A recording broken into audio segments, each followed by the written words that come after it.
Sí. La safanoria es como la pastanaga que decimos nosotros, es decir, como, ¿qué es la pastanaga? Pues no, la safanoria, la pastanaga. La zanahoria. Habla cristiano. No, hombre, pero ellos le llaman safanoria, yo le llamo pastanaga, y castellano es zanahoria.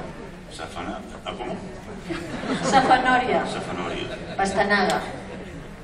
Safanoria. Digan todos, safanoria, venga. Muy bien, venga. Vamos a escucharos ahora mismo, ¿verdad? Safanoria. La safanoria. De paso os invitamos. Sabéis que ahora el día 28 empiezan, hay 2 días muy importantes aquí, que son estos días. Sí. Pues bueno, la safanoria también es emblemática de esas fiestas. Pues venga, vamos a anticiparnos hoy con la safanoria a través de Radio Nacional. Muchas gracias. A vosotros. Sí.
Ricardo Ripoll, que son hermanos, como les decía, Pau Rico, Fernando Jiménez y Fran Molina. Muchísimas gracias. Me entran ganas de venir a las fiestas de Santa Lucia.